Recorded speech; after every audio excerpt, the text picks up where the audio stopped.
नमस्कार। एक बहुत ही दर्दनाक घटना जिसके बारे में मैं बता रही हूँ। संजोग से उस महिला का नाम भी मेरी ही तरह दुर्भाग्यपूर्ण मेरा ही नाम है। जी हाँ, आपने सही समझा।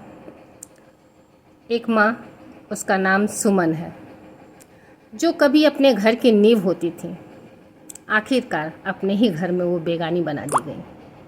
कैसे? मुझसे सुनिए कैसे। 21 अप्रैल की शाम वो महिला अपनी स्कूटी से बालाजी मंदिर गई, भगवान के दर्शन किए, शायद आखिरी बार।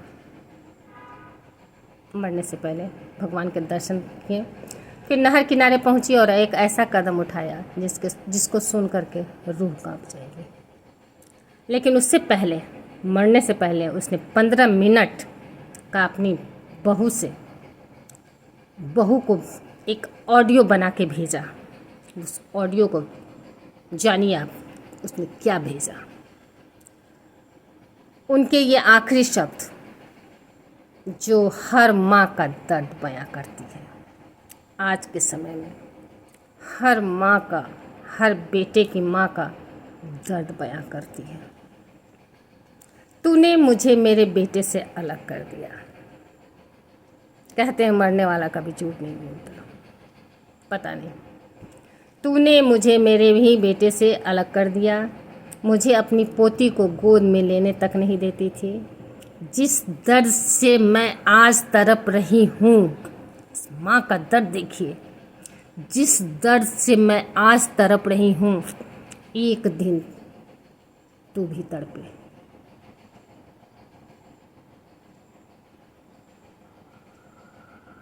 एक आह, एक कड़ा। आदमी ऐसे किसी को श्राप नहीं देता। आदमी ऐसे नहीं कहता किसी को कि जे मोरा देलन सरवन शोक, तिनको हुई हो राम बिरोग। जिसने मुझे इतना बड़ा दुख दिया, तुमको भी इसी तरह से, इसी दारुण दुख से गुजरना पड़े। ये आदमी जब अंदर तक टूट जाता है, तब जाके अंदर की आवाज़ किसी के लिए निकलती है, जल्दी नहीं निकलती। ऑडियो भेजने के कुछ ही मिनट बाद सास ने नहर में छलांग लगा दी। मात्र 14 दिन पहले उनके यहाँ एक बच्ची ने जन्म लिया था। अब जहाँ खुशियाँ होनी चाहिए थी, वहाँ रोज़ रोज़ चिक चिक थी। चिक चिक में क्या होता है, आजकल की बहुओं को लगता है कि उसको जो बच्चा है वो सिर्फ और सिर्फ उसका बच्चा है। 9 महीने तक वो पेट में रखी है तो वो सिर्फ उसका बच्चा है। एक हम लोग का समय था कि बच्चे पैदा होते थे और जॉइंट फैमिली में रहते थे, कैसे पल जाते थे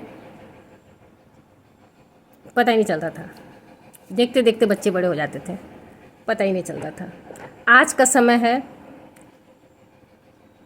कि ये सोचती हैं कि मैंने पैदा किया है तो 16 आने इस पर मेरा अधिकार है, कोई इसको छू तक नहीं सकता।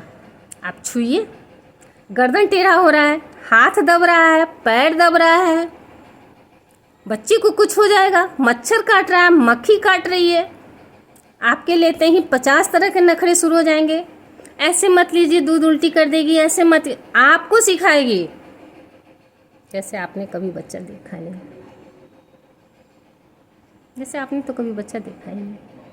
वो ये भूल जाती है कि वो जिस पति से बच्चा पैदा की है, उस पति को उसकी माँ ने ही पाला है। अगर ये याद रहता तो वो अपने बच्चे को, अपनी सास को नहीं छूने नहीं देती। सुखी वही है जो अपना बच्चा सास की गोद में डाल देती है। अब लीजिए, आप संभालिए, मैं चली, मैं अपना काम करती हूँ। उसके बच्चे कैसे पल जाते हैं, स्वस्थ, मजबूत, हर चीज़ में आगे होते हैं। लेकिन नहीं, आजकल की बहुएं नहीं, कुछ बहुएं, आजकल की कुछ बहुएं नहीं। वो सोचती हैं कि 9 महीने मैंने पेट में रखा है तो ये पूरी टोटल मेरी जागीर है, ये लेंगी तो ऐसा हो जाएगा, ये लेंगी तो ऐसा हो जाएगा, ये लेंगी तो ऐसा कर देंगी, ये लेंगी तो ऐसा कर देंगी।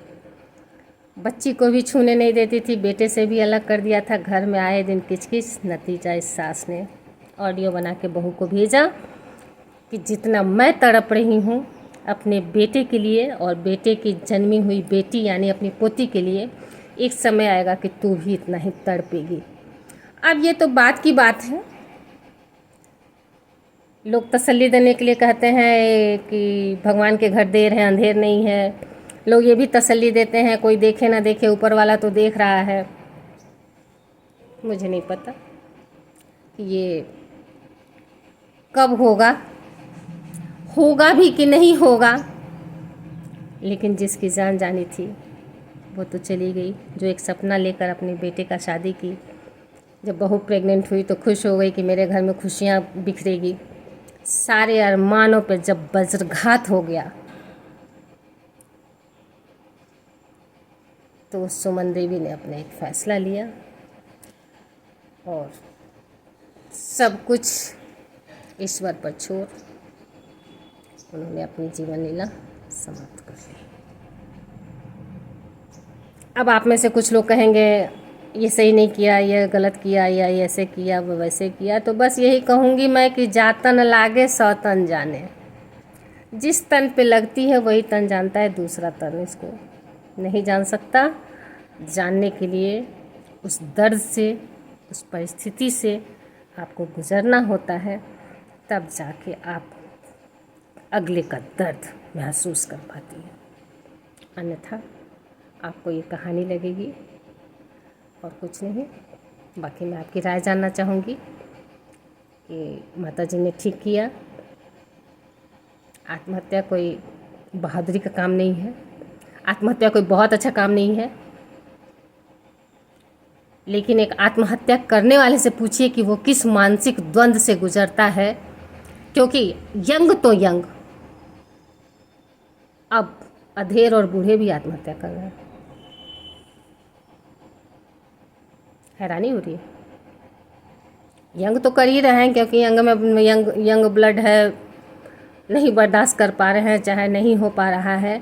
लेकिन नहीं, आज अधेड़ भी, बुजुर्ग भी, कई जगह हमने देखा ससुर ने छलांग लगा दी, सास ने ऐसा किया, सास ने वैसा किया। अब बस यही रह गया है कि जो ज़िंदगी है जी लो, क्योंकि कल क्या होगा किसको पता। बाकी विशेष बाद में। धन्यवाद।